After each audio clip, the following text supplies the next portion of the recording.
Mga master, okay lang bang? Huwag niyong skip ang mga ad sa aking mga video kung okay lang mga master. Salamat sa solid na suporta po. Yon, what's up mga masters? Nandito na naman tayo sa panibagong araw, panibagong kabanata na naman ang pagsasama-samahan natin ngayon guys.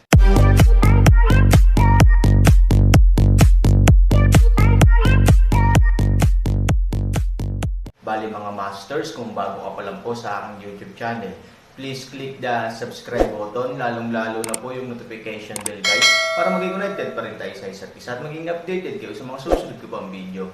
Bali mga masters, bago natin umpisahan ng kwento ay mag-shoutout po muna tayo para sa mga solid nating tagapakinig. Shoutout kay Fernando Jimeno, shoutout kay Nelson. Yun na nga mga masters, no? Bali hindi na ito patagalin. In 3, 2, 1, let's go!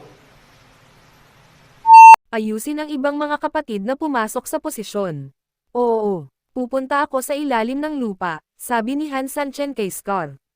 Sa katunayan, ang pangkalahatang pagsasanay ay hindi tumatagal ng ganoon katagal. Ngunit ang dahilan kung bakit nag-aatubili si Han Sanchen na lumabas ay dahil alam niya na sa panahong ito, patuloy na nahuhulog ang magkapatid na langgam. Bilang pinuno ng grupong ito ng mga tao, talagang ayaw ni Han Sanchen na makakita ng ganoong kalupit at kalunos-lunos na eksena. Ito ang unang pagkakataon na hinarap ni Han Sanchen ang isang bagay sa paraang umiiwas. Nahihiya ako, pero wala talagang masyadong gagawin si Han Sanchen. Hindi kinaya ni Han Sanchen ang mga bagay sa ilalim ng lupa, kaya kadalasan ay nakikita na lang niya ang mga kapatid na langgam na namatay sa pagod. Mas gugustuhin pa niyang maging kamag-anak na duwag kaysa pagmasdan ang mga kapatid niya na isa-isang bumagsak sa harapan niya. Ngunit alam na alam din ni Han Sanchen na ang pagtakas ay hindi isang opsyon, palagi niya itong kailangang harapin. Pagdating namin sa ilalim ng lupa, nagbago na ang pattern sa ilalim ng lupa, ilang malalaking espasyo na orihinal na itinayo sa ilalim ng lupa ay halos na puno na ng bagong lupa, mahirap na ngayon para kay Han Sanchen na pumunta sa ilalim ng lupa. Walang ibang paraan, kung bubuksan mo ang harap, kailangan mong itambak ang lupa sa likod. Sa kabutihang palad, natuklasan ng isang langgam ang pagdating ni Han Sanchen, at pagkatapos ay pumasok sa kailaliman upang ipaalam sa commander ng langgam.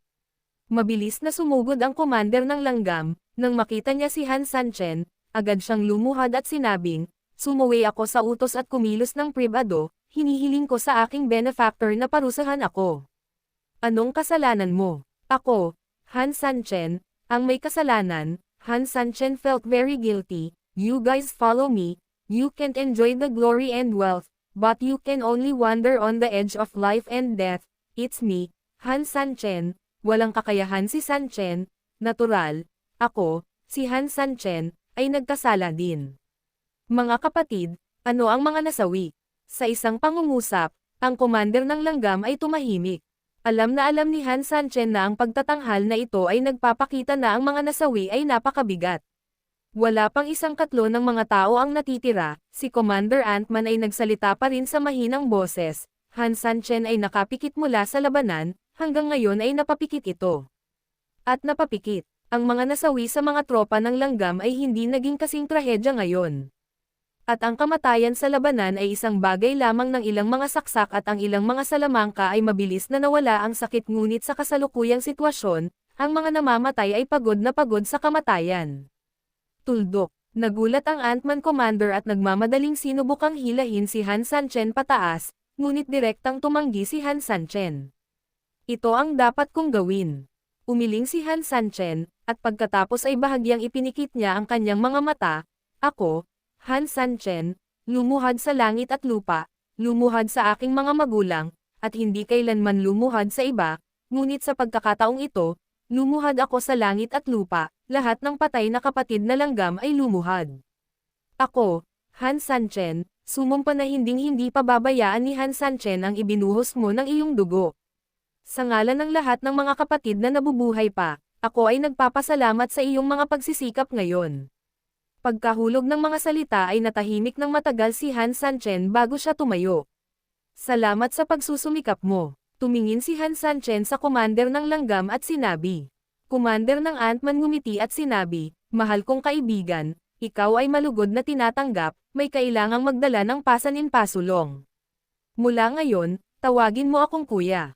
Sanchen kung kaya mo, simula ngayon, hindi ikaw ang may utang sa akin ng Han Sanchen, kundi ako, si Han Sanchen, ang may utang sa iyo sa tribong langgam. Pagkatapos magsalita ni Han Sanchen, bigla siyang sumigaw ng malakas, Scar.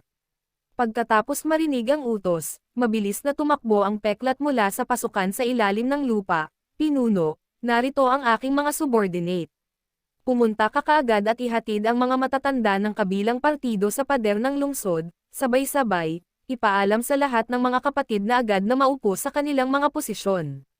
Oo, pagkatapos maipasa ang order, lahat ay darating kaagad sa lokasyon ng pag-deploy, at dapat silang maging alerto para sa akin. Oo, pagkatapos magsalita ni Han Sanchen, tiningnan niya ang peklat, tinapik ang kanyang balikat, at same time na sinabi, ang misyon na ito ay dapat lamang magtagumpay at hindi mabibigo, ang dugo ng kapatid na Ant-Man ay hindi maaaring mabuhos ng walang kabuluhan, naiintindihan mo ba?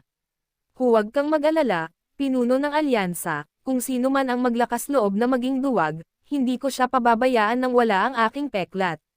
Okay, kung gayon kumilos ka.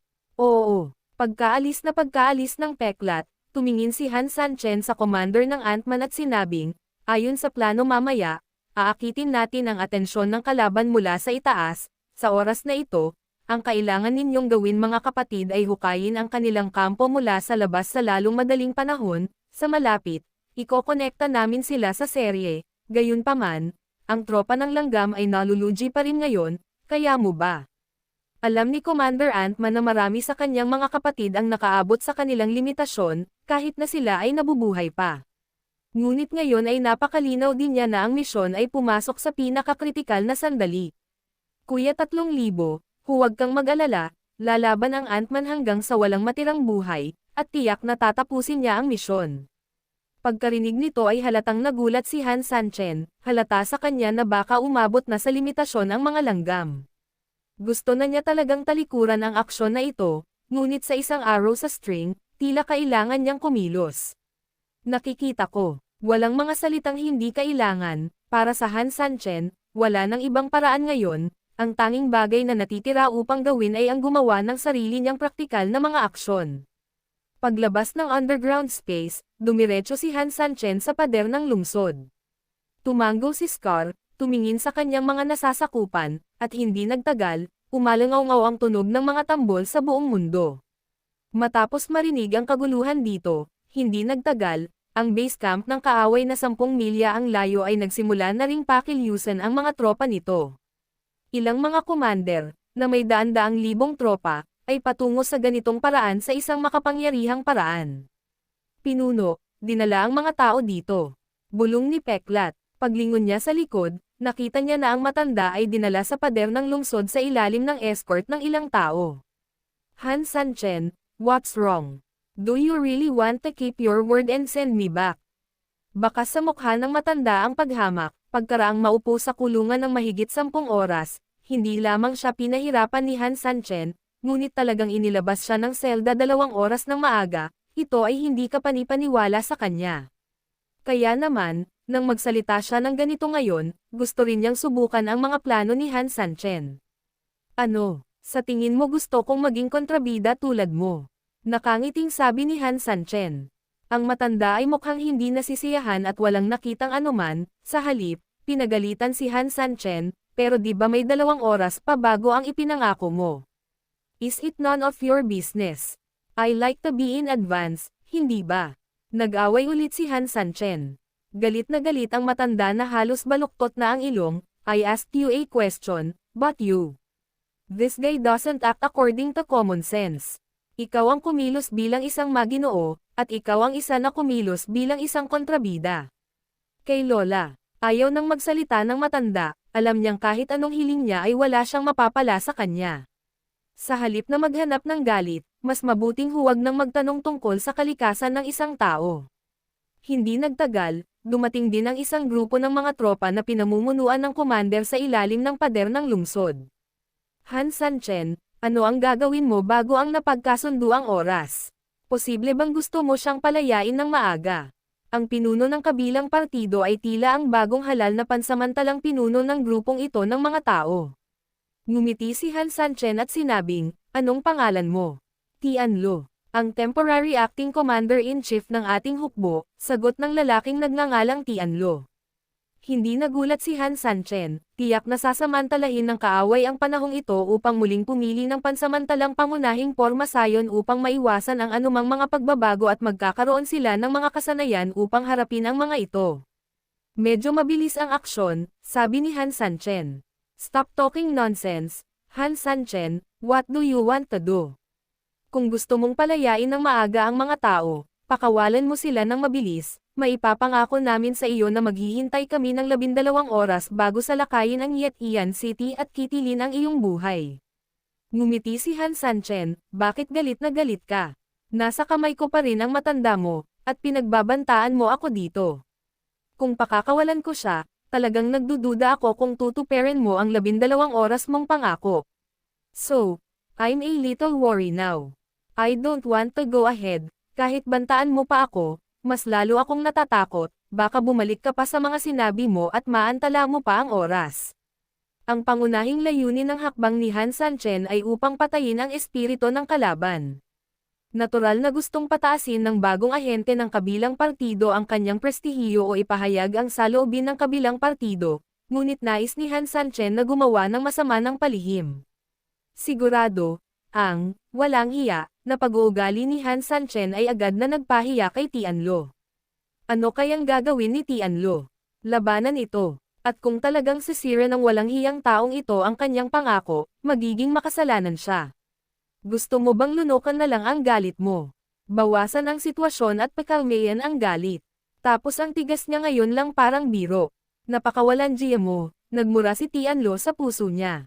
Anong meron? Hindi ka nagsasalita ngayon. Ngumisi si Han Sanchen. Pagdating sa mentality, tiyak na walang pinagkaiba ang Han Sanchen.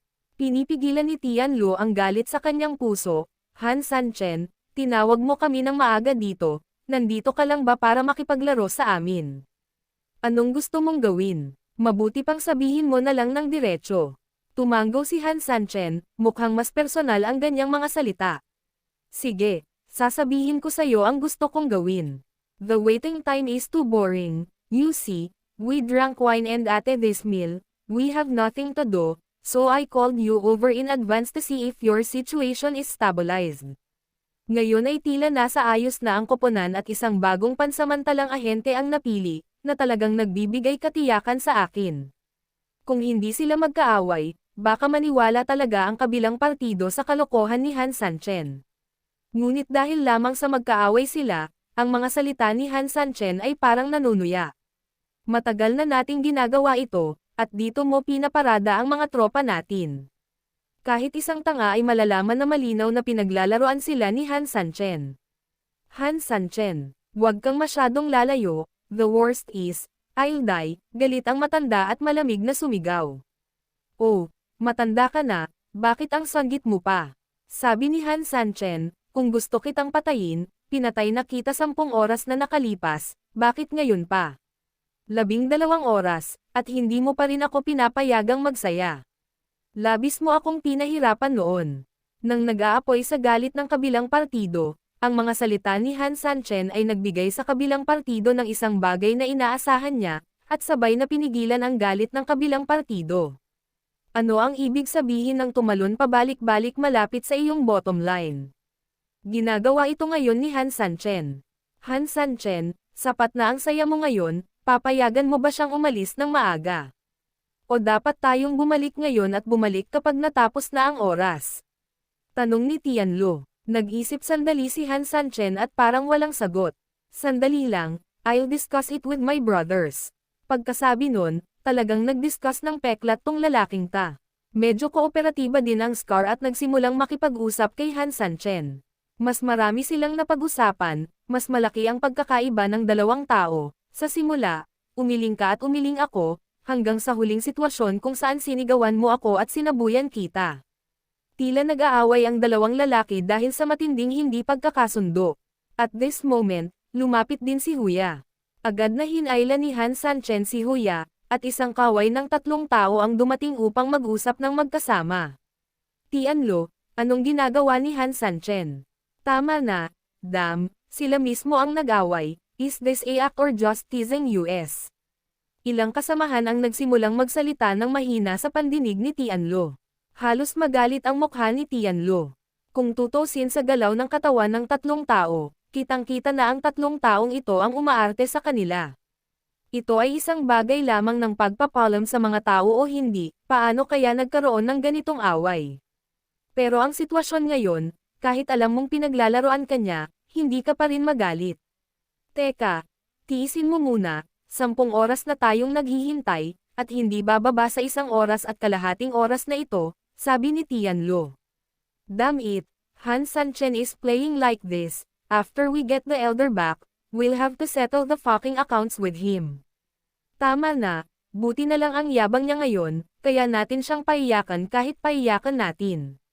Lahat ay nagpipigil ng hininga, at lahat ay nakapagdesisyon na. As long as they take the opportunity, siguradong aayusin nila ang Han Sanchen.